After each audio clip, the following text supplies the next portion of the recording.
I got the cash in the bags. 알래스카의 어느 작은 마을. 여기 오늘 생일을 맞이한 소녀가 있습니다. 친구들과 생일 파티를 하고 집으로 돌아가는 소녀 앞에 정체불명의 괴한이 나타납니다. 그리고 그녀는 자신의 생일날 그렇게 사라져 버립니다. 사건이 일어나고 얼마 지나지 않아 한 남성이 경찰서를 찾아옵니다. 그는 당시 일을 전혀 기억하지 못했지만 자신이 그 소녀에게 나쁜 짓을 한 것 같다고 말합니다. 소녀에게 무슨 일이 일어난 것이고 이 남성은 과연 소녀와 무슨 관계가 있을까요? 알래스카 시카. 미국 알래스카주 남동부 베르노프 섬에 위치한 시카는 약 9,000명의 인구가 살고 있는 작은 도시입니다. 오늘 사건의 주인공 제시카 베겐. 당시 나이 17세. 낚시와 사진 찍는 것을 좋아하는 제시카는 사진작가가 되는 것이 꿈인 평범한 10대 소녀입니다. 그녀는 고등학교를 졸업하면 고향인 시카를 떠나 애리조나주에 있는 대학에 진학해 공부할 생각입니다. 제시카의 가족은 아버지, 어머니, 언니 이렇게 4식구입니다. 언니는 아만다 베겐, 제시카보다 7살이 많았습니다. 아만다는 결혼에 따로 살고 있습니다. 아만다와 제시카는 어릴 때부터 사이가 매우 좋았는데 아만다는 동생 제시카에게 늘 따뜻했으며 제시카는 터울이 많은 언니를 엄마처럼 의지했습니다. 아만다는 부모님 집에서 1.5km밖에 떨어지지 않는 곳에 신혼집을 마련했습니다. 걸어서 약 20분이면 도착할 수 있는 가까운 거리였죠. 언니 아만다가 결혼하자 혼자 지내는 게 익숙하지 않은 제시카는 틈만 나면 언니 집에 놀러 갔습니다. 결혼하면서 따로 살게 됐지만 두 사람은 여전히 서로를 아끼며 가깝게 지냈습니다. 그런데 평화로운 이들의 일상에 예기치 못한 불행이 찾아옵니다. 그리고 이 일로 인해 언니 아만다는 평생을 후회 속에 살아가게 됩니다.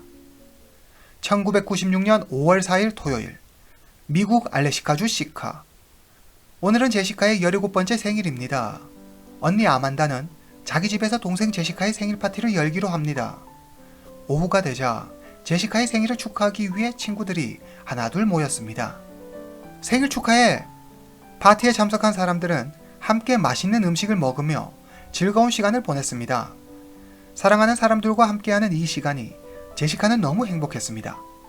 언니 아만다가 생일 파티에서 찍은 사진입니다. 너무 행복해하는 모습이네요.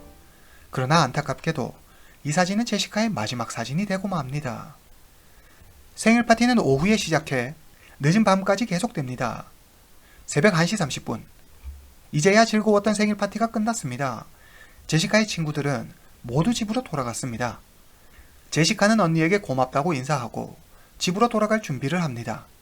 언니 아만다는 시간이 너무 늦어 위험하다며 차로 데려다 주겠다고 말합니다. 하지만 집까지 걸어서 20분 정도밖에 되지 않았기 때문에 생일 파티 준비로 녹초가 되어버린 언니를 더 힘들게 하고 싶지 않았던 제시카는 언니를 안심시키며 혼자 걸어가겠다고 말합니다. 그러고는 서둘러 언니 집을 나와 혼자 집으로 걸어갑니다. 1996년 5월 5일 아침. 제시카, 밥 먹자! 아침을 준비한 제시카의 어머니가 제시카를 부릅니다. 그런데 아무 기척이 없습니다. 다시 몇 번이나 제시카를 불러보지만 제시카는 대답이 없습니다. 지난밤 생일 파티가 늦게 끝나 늦잠을 잔다고 생각한 제시카의 어머니는 직접 제시카를 깨우러 갑니다. 방문을 몇 번이나 놓고 했는데도 아무 반응이 없자 제시카의 어머니는 방문을 열고 안으로 들어갑니다. 침대 위는 말끔히 정리되어 있었습니다. 어젯밤 집에 돌아오지 않은 듯 했습니다. 놀란 제시카의 어머니는 다급히 언니 아만다에게 전화합니다. 제시카 어제 너희 집에서 잤니? 그러자 아만다는 아니요, 생일 파티 끝나고 바로 집으로 돌아갔어요. 제시카 집에 안 왔어요? 라고 말합니다. 이 말을 들은 제시카의 부모는 심상치 않은 일이 생겼음을 느낍니다. 그들은 바로 경찰에 신고합니다. 신고를 받고 출동한 경찰은 먼저 아만다의 집에서 제시카의 집까지 이어진 길을 조사합니다. 경찰은 몇 번이나 같은 길을 왔다 갔다 반복하며 주변을 수색했지만 별다른 특이점을 찾지 못합니다. 다음날 1996년 5월 6일 경찰은 인력을 더 많이 투입해 제시카의 가족과 함께 마을 일대를 수색합니다. 오전부터 시작된 수색 작업은 오후까지 이어지고 마침내 한 경찰이 제시카의 옷으로 추정되는 흰색 셔츠를 수풀 근처에서 찾아냅니다. 확인해보니 제시카가 생일 파티에서 입었던 흰색 셔츠였습니다. 경찰들은 제시카의 흰색 셔츠가 발견된 곳을 중심으로 집중 수색을 벌입니다. 약 2시간 후, 경찰은 시카 내셔널 히스토리컬 파크 근처에 나무가 쓰러져 있는 것을 발견합니다. 쓰러진 나무 아래에는 누군가 땅을 헤집어 놓은 듯 움푹 파인 흔적이 있었는데 뭔가 좀 이상해 보였습니다. 경찰은 삽으로 땅을 파보는데 그곳엔 간밤에 사라진 제시카가 있었습니다. 그리고 제시카가 발견된 곳 부근에서 그녀의 옷과 소지품을 발견합니다. 잠시 지도를 보겠습니다. 이곳은 언니 아만다의 집입니다. 사건 당일 이곳에서 제시카의 생일 파티가 열렸죠. 여기서 약 1.5km 떨어진 이곳이 제시카의 집입니다. 제시카가 발견된 시카 내셔널 히스토리컬 파크는 여기입니다. 제시카의 집에서 채 1km도 되지 않는 거리죠. 지금까지 발견된 증거와 정황 등으로 미루어 보아 경찰은 범인이 생일 파티가 끝나고 집으로 돌아가는 제시카를 발견하고 그녀를 숲을 속으로 끌고 가 몹쓸 짓을 한 뒤 살해 후 유기한 것으로 추정했습니다. 또한 피해자와 안면이 없는 범인이 충동적으로 범행을 저질렀을 가능성이 크다고 판단했습니다.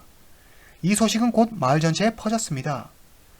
괜한 봉변을 당할까 두려워진 마을 사람들은 날이 어두워지면 되도록 외출을 자제했습니다. 국가수에 의뢰한 부검 결과가 나왔습니다. 제시카의 사인은 목졸림에 의한 질식사였습니다. 그리고 제시카의 몸 속에서 범인의 것으로 추정되는 DNA가 검출되는데 당시 경찰이 가지고 있던 DNA 데이터베이스에는 일치하는 DNA가 없었습니다. 또 제시카의 몸과 옷가지에서 머리카락이 몇 가닥 발견되는데 분석 결과 제시카의 것이 아니었습니다. 경찰은 범인의 것으로 추정했습니다. 이 모든 사실을 알게 된 제시카의 언니 아만다는 그날 밤 자신이 차로 데려다 주었다면 아무 일도 일어나지 않았을 거라며 후회와 자책으로 힘든 시간을 보냅니다. 5월 12일, 사건 발생 6일 후 제시카의 장례식이 열립니다. 1,500명 가량의 사람들이 모여 꿈 많던 10대 소녀의 마지막을 배웅했습니다. 경찰은 용의자를 찾기 위해 노력했지만 늦은 시간이라 목격자도 없어 수사에 어려움을 겪고 있었습니다. 사건 발생 후 마을 안에 범인이 있을 수도 있다는 생각에 주민들은 두려움에 떨었습니다. 특히 여성들은 혼자서 외출하는 것을 극도로 꺼렸으며 저녁에는 거리에 사람을 거의 찾아볼 수 없었습니다. 사람들은 용의자조차 특정하지 못한 경찰 수사의 분통을 터뜨렸습니다. 경찰 역시 상당한 스트레스를 받고 있었는데 결정적인 증거들을 가지고 있으면서도 기술적 한계로 인해 범인을 잡지 못하는 상황에 답답함을 느끼고 있었습니다. 사건 발생 9일 후 경찰서로 한 명의 남성이 찾아옵니다. 그는 말합니다. 자수하려고 왔습니다. 그의 이름은 리차드 빙햄. 당시 나이 34세. 리차드는 제시카 사건이 있었던 날 제가 술을 너무 많이 마셔서 잘 기억나지 않아요. 그런데 왠지 제가 범인 같아요. 라며 자신의 죄를 고백합니다. 경찰은 리차드에 대해 조사합니다. 그는 특정한 주거지 없이 시카 근처 항구에 있는 배에서 살았고 시카에 있는 한 학교에서 경비로 일하고 있었습니다. 그는 평소 술 마시는 것을 아주 좋아했는데 매번 인사불성 만취가 될 때까지 마셨습니다. 리차드의 친구들은 리차드는 평소에는 굉장히 예의 바르고 착하지만 술만 마셨다 하면 완전 다른 사람으로 변해요. 엄청 난폭해지죠. 그런데 진작 문제는 본인은 그걸 전혀 기억 못하더라고요. 경찰 신문 과정에서 리차드는 그날 친구들이랑 펍에서 놀았어요. 맥주를 10병 넘게 마셨었던 것 같은데 자정쯤 펍을 나와 제가 지내고 있는 배로 갔어요. 제가 걸어갔던 길이랑 제시카가 걸어갔던 길이 같더라고요. 왠지 제가 술에 취해서 그런 것 같아요. 라고 말합니다. 하지만 리차드는 만취 상태였기 때문에 아무것도 기억나지 않는다고 말합니다. 그날 제시카가 무슨 색 옷을 입고 있었죠? 라는 경찰의 물음에 리차드는 아무것도 기억나지 않아요. 사실 전 제시카가 누군지도 몰라요. 하루는 친구가 찾아와서 절 추궁하더라고요. 제가 범인이 아니냐면서. 근데 저도 왠지 제가 그랬을 것 같다는 생각이 들었어요. 그러니까 리차드의 말은 자신은 술에 취해 아무것도 기억나지 않지만 친구의 추궁에 자신 또한 의심이 들어 경찰서로 찾아와 자수했다는 것이었습니다. 그리고 그는 이렇게 말합니다. 제가 정말 이 사건의 범인이 맞는지 조사해 주세요. 경찰은 현재 리차드가 지내고 있는 배로 가 배 안을 샅샅이 조사해 보지만 의심이 갈 만한 물건이나 흔적 등을 찾을 수 없었습니다. 사건 당일 리차드는 밤 12시쯤 펍을 떠났습니다. 제시카는 새벽 1시 30분쯤 언니 아만다의 집을 나서죠. 펍에서 리차드가 살고 있는 배까지는 걸어서 채 1시간도 걸리지 않습니다. 시간상으로 볼 때 제시카와 리차드 두 사람이 만났을 가능성은 그리 커 보이지 않았습니다. 그러나 하루라도 빨리 범인을 잡아야 한다는 압박 때문이었을까요? 경찰은 계속해서 리차드를 신문하며 압박합니다. 그들은 자기 발로 찾아온 용의자를 이대로 놔줄 수는 없었습니다. 경찰은 명확한 증거 없이 심증만으로 리차드를 범인으로 몰아갑니다. 경찰의 강압수사에 못 이겨 리차드는 결국 자신의 죄를 인정합니다. 1996년 5월, 경찰은 리차드 빙햄을 정식 체포합니다. 제시카 사건의 범인이 체포됐다는 소식에 마을 주민들은 안도하며 리차드가 자신이 저지른 죄에 합당한 처벌을 받기를 희망했습니다. 경찰은 리차드를 위험인물로 분류하고 독방에 강제 격리하기도 했습니다. 하지만 경찰은 아직 그의 죄를 입증할 만한 직접적인 증거를 손에 넣지 못했습니다. 그래서 제시카의 몸속에서 나온 DNA와 비교하기 위해 리차드의 DNA를 채취해 국과수에 분석을 의뢰합니다. 그러나 예상과 달리 둘의 DNA는 일치하지 않았습니다. 결정적인 증거가 일치하지 않았음에도 경찰은 끝까지 리차드를 범인으로 지목합니다. 리차드가 교도소에 수감된 지 13개월이 흘렀습니다. 드디어 해당 사건에 대한 재판이 열렸습니다. 공정한 판결을 위해 재판은 알래스카의 주도 주노에서 열렸습니다. 법정에서 검찰은 리차드가 자신의 죄를 인정한다는 증언이 담긴 비디오 테이프를 증거로 제출하며 리차드가 범인임을 주장합니다. 이에 리차드의 변호사는 비록 리차드가 스스로 범행을 인정하긴 했지만 사건 당시 만취 상태로 사물을 변별할 능력이 극히 미약한 상태였으며 리차드의 DNA와 제시카의 몸에서 나온 DNA가 불일치했다며 리차드의 무죄를 주장합니다. 검찰이 제출한 리차드의 신문 과정이 담긴 비디오를 본 심리학자는 유죄로 가정하고 수사하는 듯한 경찰의 강압적인 태도에 위축된 리차드가 경찰의 유도 신문에 따라 허위 자백을 했을 가능성이 높아 보인다고 했습니다. 검찰은 사건에서 가장 중요한 직접적인 증거 없이 심증만을 제시하며 리차드가 범인이라고 주장하고 있었습니다. 배심 원단은 2시간에 걸친 상의 끝에 확실한 증거가 부족하다는 이유로 만장일치 리차드에게 무죄를 선고합니다. 리차드가 풀려났다는 소식이 전해지자 시카 마을 사람들은 다시 공포와 불안에 휩싸였습니다.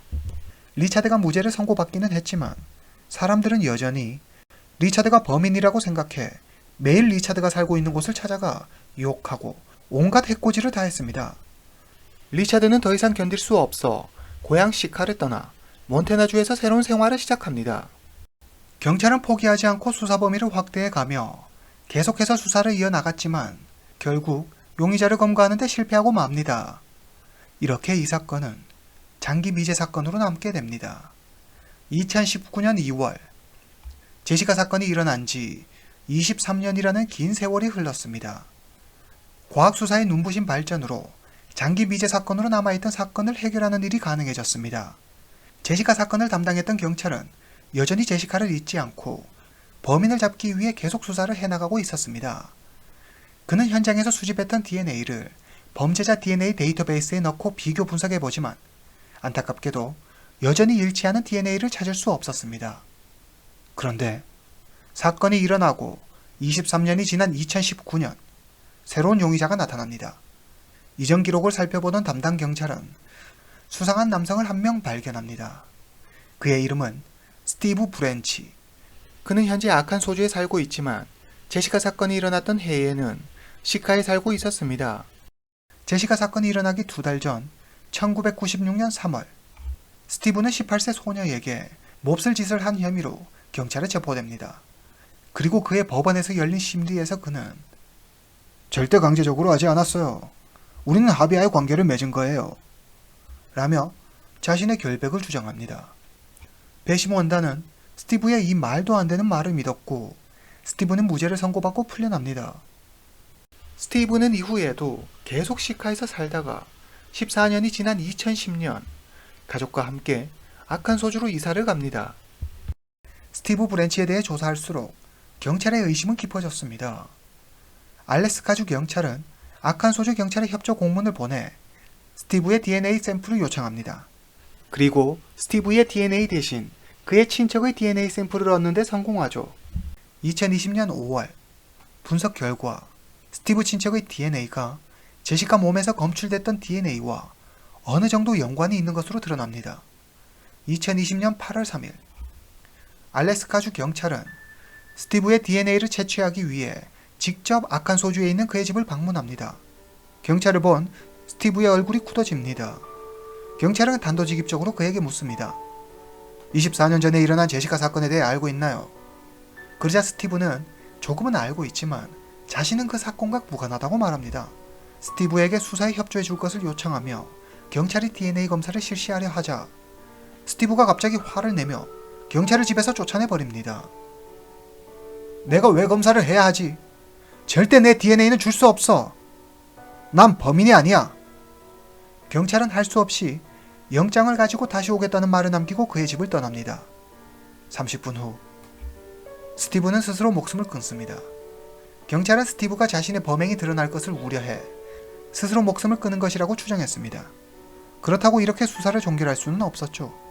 경찰이 스티브의 DNA를 채취해 분석한 결과 제시카 몸에서 채취한 DNA와 완벽히 일치했습니다.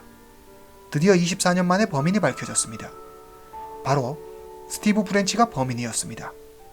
2020년 8월 11일 경찰은 기자회견을 열어 제시카 사건의 진범을 밝히고 24년 만에 사건이 해결됐음을 알립니다.